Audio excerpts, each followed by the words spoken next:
Hello विद्यार्थी मित्रांनो, आज मी तुमच्यासोबत एक इन्सिडेंट शेअर करणार आहे। बऱ्याचशा विद्यार्थ्यांचं काय अपेक्षा असते की सर मला एका महिन्यात इंग्लिश बोलता आले पाहिजे, सर पुढच्या महिन्यात माझी एक्झाम आहे, सर माझे 2 महिन्यानंतर इंटरव्ह्यूज आहेत, सर मला इंग्लिश कशी शिकणं आवश्यक आहे।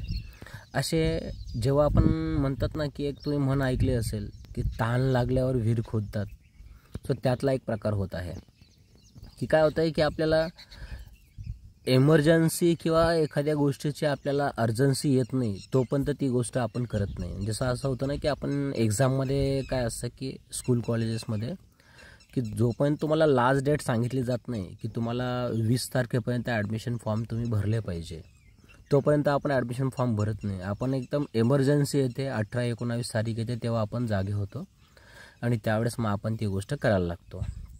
मग त्यावेळेस फॉर्म भरणाऱ्यांची खूप सारी गर्दी असते, लोड पडतो। म्हणजे सांगायचं तात्पर्य तुम्हाला हे आहे की विद्यार्थी काय करत आहेत की आपल्याला माहिती आहे की आपल्याला इंग्लिशची गरज आहे, आपल्याला प्रॉब्लेम आहे, तरीही विद्यार्थी त्या गोष्टीवर फोकस न करता एक म्हणतात ना की एक भागत आहे आपलं काम। ती गोष्ट असली नसली सध्याला ते आपल्याला अडत नाही आहे तोपर्यंत विद्यार्थी काय करतात, ते दिवस काढत चालतात, म्हणजे भागवतात।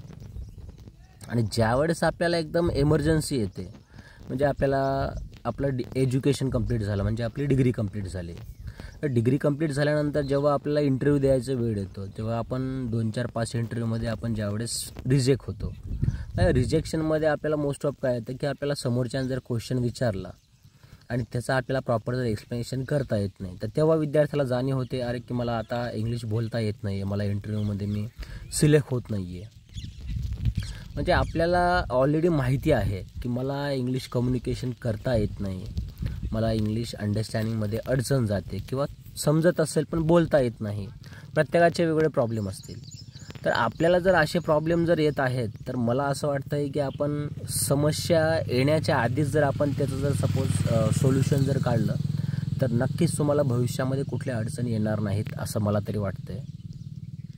तर जर खरंच तुमची इच्छा आहे की मला सर इंग्लिश बोलणं शिकायचं आहे, तर ज्या ज्या गोष्टी आपण इंग्लिश बोलण्यासाठी आपल्याला ज्या आवश्यक असतात त्या गोष्टी ज्या आहेत आपण आपल्याकडे जर आपण त्या गोष्टीचे आपण कन्सेप्ट जर क्लिअर करून ठेवले तर नक्कीच तुम्हाला इंग्लिश बोलण्यापासून कोणी थांबवू शकणार नाही। कारण की इंग्लिश म्हणजे ही एक फक्त लँग्वेज आहे, हे नॉलेज नाही आहे। बरेच जण काय कन्सिडर करतात की मला जमणार नाही, मला इतके वर्ष स्कूल कॉलेज शिकलो, मी माझी डिग्री झाली, 10-12 वर्ष मी शिकलो, तरी पण मला इंग्लिश येत नाही आहे, मग आत्ता कशावर नाही येईल? असं नाही आहे। इंग्लिश ही एक लँग्वेज आहे। लहानपणी काय असतं की बऱ्याच जणांना जाणीव नसते, त्याच्यात ते लक्ष देत नाही, माइट बी शिकवणाऱ्या व्यक्तीचं प्रॉपर टीचिंग नसावं किंवा टीचिंग प्रॉपर असेल तर आपलं लक्ष नसेल, कारण की एक वय असते, त्या वयामध्ये आपण अभ्यासाकडे दुर्लक्ष करत असतो। तर हा प्रॉब्लेम बऱ्याचशा विद्यार्थ्यांचा होत असतो। सो मला असं वाटतं आहे की आपण वेळ न घालवता जर खरंच आपल्याला ती गोष्ट शिकायची आहे आणि गरजेची आहे तर टाईम काढा आणि ती गोष्ट लवकरात लवकर कव्हर करून घ्या। तर अशाच प्रकारच्या नवनवीन टिप्स मिळवण्यासाठी तुम्ही मला फॉलो करू शकता। Thanks for watching this video.